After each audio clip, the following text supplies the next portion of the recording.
malam-malam, hujan, dingin, ada teh. Bentar lagi saya benerin mikrofon, terus kita ngobrol asik malam ini. Let's go.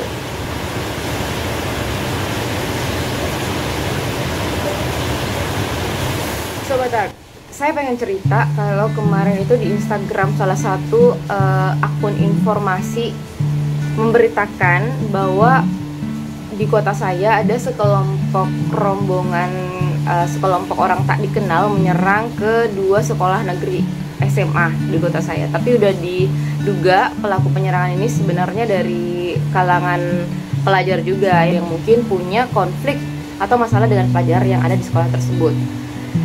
Nah, di hari yang sama juga ketika saya berkunjung mau ke Toserba gitu, saya tiba-tiba diserempet oleh salah satu anggota dari geng motor yang kebetulan papasan sama saya, dan pengendaranya ini pakai baju sekolah. Di sini saya mikir, waduh, anak-anak sekolah baru aja nih dibuka kok bertingkah laku kayak gini. Bisa-bisa mereka tidak mendapatkan pendidikan yang optimal gitu kan, baru aja bisa sekolah gitu. Nah, jangan sampai karena ulah mereka ini ada kebijakan baru atau regulasi baru lagi tentang tatap muka di sekolah. Khawatirnya gitu sih ya. Nah, habis itu saya kemudian merenung nih. Saya ke kafe terus ngeliat orang-orang di sekeliling saya yang memang notabene banyak remaja. Di kafe yang saya kunjungi itu ada pasangan remaja, ada juga kelompok remaja, pasangan remajanya yang tidak sungkan-sungkan mengumbar kemesraan serasa dunia milik berdua. Tapi nggak apa-apa, sekali lagi saya nggak julid, jadi tetap nonton aja sampai habisnya, ada kaitannya ya sama pembahasan kita bentar lagi. Nah, ada juga kelompok remaja yang hahaha, nggak apa-apa hahaha, cuman kayak mudah banget bagi mereka mengucapkan kata-kata yang agak tidak senonoh, misalnya hey sun gitu, atau kata-kata binatang buat teman-temannya, dan itu dianggap wajar aja sih. Aduh, ya udahlah ya.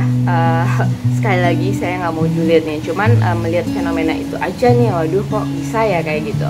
Nah, saya juga sempat kepikiran ya, adik-adik ini cantik-cantik banget ya. Memang dengan kemudahan informasi sekarang ya, teknologi informasi, kemudahan teknologi informasi yang didapatkan sekarang itu memungkinkan untuk siapa aja bisa mengikuti tren global gitu, termasuk riasan, cara berpakaian dan lain sebagainya. Meskipun menurut saya tetap harus ada filter gitu, karena kita di Indonesia masih punya norma agama, masih punya norma adat juga ya. Kita mungkin masih mengingat kejadian di sosial media yang viral dengan tagar 12 detik, 13 detik itu yang di situ diberitakan ya tentang pelecehan seksual kepada salah seorang remaja yang pelakunya juga itu remaja. Jadi korban dan pelakunya remaja. Nah, sampai di sini saya mau nanya nih sama Sobat Art, pernah gak sih Sobat berpikir kenapa kelompok tawuran, kelompok geng motor, geng begal itu hampir rata-rata personilnya itu anak usia sekolah menengah atau remaja? Oke Sobat Art, sekali lagi ini suka gak suka, kita gak bisa menyangkal bahwa fenomena seperti ini udah sering sekali kita jumpai sekarang gitu. Dan bukannya mau julid ya, nambah beban aja. Tapi kita mau bahas dikit nih, kira-kira kenapa ya harus sosok remaja yang ada di posisi itu. Oke, ya udah, kalau kamu penasaran, tonton video ini sampai habis karena kita bakalan bahas tentang remaja dan permasalahannya. Tapi sebelum kita bahas tentang remaja dan permasalahannya, yuk kita kenali lagi atau pahami sekali lagi tentang siapa sih yang masuk kategori remaja. Yang pasti, remaja adalah manusia dengan range usia 13-18 tahun. Remaja dibagi menjadi dua kategori, yaitu remaja awal dengan rentan usia 13-16 tahun atau mungkin usia SMP ya untuk kita di Indonesia. Sementara remaja akhir usia 17-18 tahun. Ini udah masuk SMA menuju perguruan tinggi. Masa remaja merupakan masa peralihan dari kanak-kanak menuju dewasa, sehingga untuk menempatkan mereka sebagai orang dewasa juga belum tepat. Namun memperlakukan mereka sebagai anak-anak juga juga bukan pilihan yang terbaik, sobat. Pada masa peralihan ini, ada satu bekal dari Sang Maha Kuasa yang diberikan kepada manusia nih sebelum diputuskan untuk menjadi siapakah di dunia ini. Ya, jadi dalam tubuh manusia itu ada hormon gonadotrofin. Nah, hormon gonadotrofin ini sedang aktif-aktifnya merangsang hormon testosteron pada remaja pria dan estrogen pada remaja wanita yang merupakan pemicu pubertas. Nah, jadi remaja berkembang menyebabkan juga banyak perubahan pada dirinya, sekaligus memicu beberapa masalah seiring dengan berkembangnya dia sebagai seorang remaja menuju dewasa. So, apa aja sih perkembangan remaja? Jadi Sobat Art, ini dia nih beberapa perubahan yang terjadi pada manusia remaja yang memicu beberapa masalah seiring dengan perkembangannya. Di antaranya, 1. Fisik. Secara fisik, remaja akan mengalami perubahan yang cukup signifikan. Untuk remaja wanita, biasanya menstruasi untuk pertama kali dialami di usia remaja. Ini diikuti dengan bertumbuhnya buah dada dan pinggul yang tampak ikut membesar. Sementara pada pria, perubahan fisik ditandai dengan suara yang berubah menjadi lebih besar dan tinggi yang tiba-tiba bertambah dengan cukup drastis. Biasanya perubahan ini terjadi ketika si remaja pria ini mengalami mimpi basah atau onani saat tertidur. Perubahan fisik ini menyebabkan remaja akan mulai memperhatikan penampilan fisiknya agar dapat menarik perhatian lawan jenisnya. Karena merasa ingin terlihat lebih dan kontrol emosional yang kurang baik, remaja terkadang mencoba berbagai produk perawatan kulit secara berlebihan, berhias, dan berpakaian yang mungkin cukup nyeleneh, serta memperlihatkan sikap over PD. Fatalnya adalah untuk mendapatkan pengakuan tentang kemolekan atau ketampanan yang dimilikinya, mereka harus memvalidasinya dengan punya hubungan spesial atau disebut juga berpacaran. Nah, sayangnya ketika berpacaran kadang lepas kontrol dan melakukan aktivitas berciuman hingga bisa berujung pada perbuatan asusila yang justru dibanggakan di hadapan teman-temannya. Semua itu dilakukan untuk memenuhi kebutuhan fisikisnya yang mulai merasakan ketertarikan dengan lawan jenisnya dan hasrat ingin diterima sebagai pasangan kekasih. Jika mengalami penolakan, terkadang remaja ini mengalami kekecewaan yang amat dalam. Tapi berkesesuaian juga dengan emosionalnya yang masih berubah-ubah, patah hati karena penolakan berangsur-angsur memulih biasanya lebih cepat daripada orang dewasa. Itu dia alasannya kenapa masa remaja biasanya disebut juga cinta monyet, atau bisa secepat itu sakit hati, secepat itu jadian. 2. Emosional. Masalah emosional yang rentan dihadapi adalah emosi yang tidak menentu, tidak stabil, dan meledak-ledak. Hal ini ditandai dengan perilaku yang mudah marah, gelisah, sering menyendiri, baperan, mudah grogi, dan seterusnya. Hal ini disebabkan banyak faktor, diantaranya pengaruh hormon, nutrisi yang dimakan, kondisi fisik, lingkungan keluarga, dan lingkungan bergaul. Selain itu, remaja dengan emosionalnya yang terus berkembang terkadang memicu sikap tidak realistis, yaitu memandang kehidupan yang dilalui orang-orang di sekitarnya terkesan lebih indah dibandingkan dengan hidup yang sedang mereka jalani. 3. Sosial. Secara sosial, remaja cenderung mencari pergaulan yang sejalan dengan pemikiran-pemikirannya, baik itu positif ataupun negatif. Jumlah pertemanan dalam remaja akan semakin meningkat daripada sebelumnya. Untuk membantu remaja tersebut merasa didukung secara emosionalnya, mewujudkan jati dirinya yang sesungguhnya.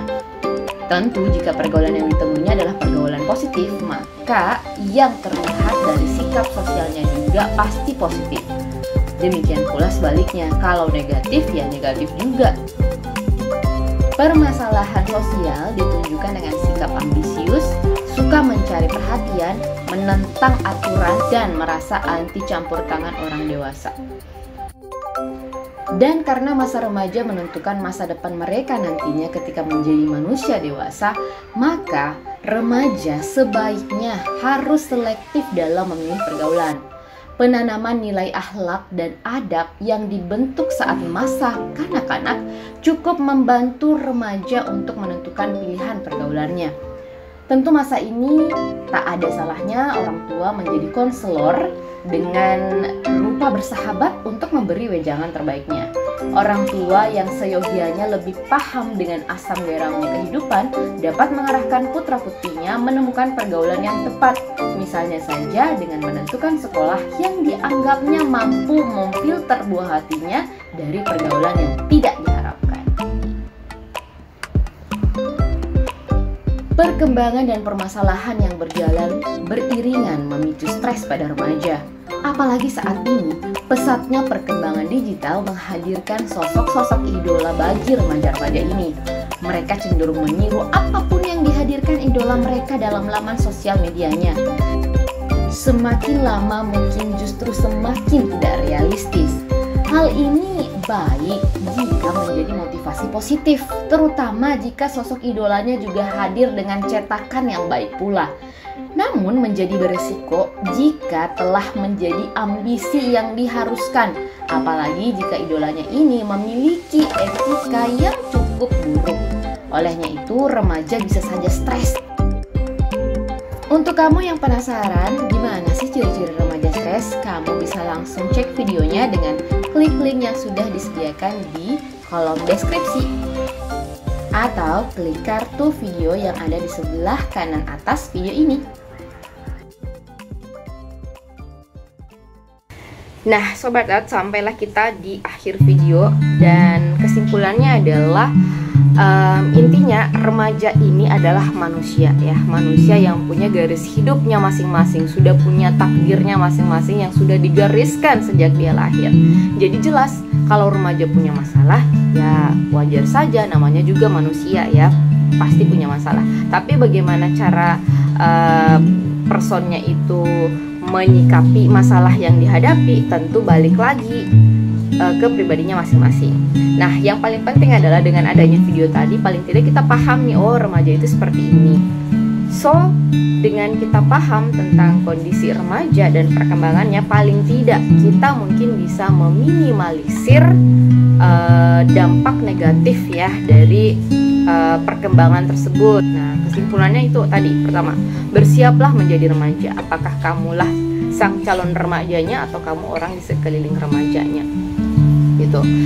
Nah, yang bersiap dengan menjadi remaja salah satunya dengan tadi ya, mencari informasi tentang apa itu remaja dan bagaimana perkembangannya, tahu ya tentang remaja dan perkembangannya dan permasalahannya. Ini salah satunya. Kalau nonton video berarti ini salah satu bagian dari ikhtiar untuk bersiap menjadi remaja. Nah, yang kedua, pahami dulu nih, simpan ke otak, ke mindset, ke hati bahwa di dunia ini tidak ada masalah yang tidak ada solusinya. Kita tinggal memilih mau menyelesaikan masalahnya atau mau membiarkannya. Menyelesaikannya pun ada dua lagi, mau menyelesaikan dengan cara yang benar dan tepat atau mau menyelesaikan dengan cara cepat tapi mencelakakan masa depan. Karena ada juga nih orang yang ketika punya masalah pelariannya justru ke perbuatan-perbuatan yang bisa merugikan masa depannya. Misalnya nih karena stres, dia akhirnya mengkonsumsi obat-obatan terlarang atau bergaul untuk menghilangkan stres, depresi, tapi pergaulannya salah, yaitu pergaulan bebas sampai berujung seks pranikah. Nah, ini tuh benar-benar fatal untuk masa depan. Kalau merusak diri sendiri itu jangan sampai merusak diri sendiri. Apapun masalahnya, selama kita sadar bahwa kita masih utuh, masih tidak sampai merusak diri sendiri, insya Allah masih bisa diperbaiki di masa depan gitu, masih bisa. Apalagi di fase remaja itu menentukan sekali, ini bekal banget manusia menuju masa dewasa nantinya. Nah, yang ketiga, lingkungan juga sebenarnya sangat berpengaruh dengan perkembangan remaja. Mau itu lingkungan keluarga, lingkungan belajar, lingkungan bermain, itu sangat berpengaruh. Oke, jadi 3 hal penting tadi. 1, bersiaplah menjadi remaja. Yang kedua, jangan pernah merusak diri sendiri, karena ingat, masalah apapun itu pasti akan ada solusi. Yang ketiga, mempersiapkan remaja dengan membawa atau mengarahkan remaja ke pergaulan yang positif. Oke, sampai di sini aja nih video kali ini, semoga bermanfaat untuk semuanya. Dan barangkali kalau boleh dikasih like ya, terus boleh di komen di bawah apa yang kurang atau mungkin dikasih ide. Next kita bahas tentang masalah apa lagi, seputar kehidupan remaja boleh, atau kehidupan romantisme juga boleh. Saya Hikmah Art pamit, thank you Sobat Art semua. Assalamualaikum warahmatullahi wabarakatuh. Salam budaya dan sehat selalu.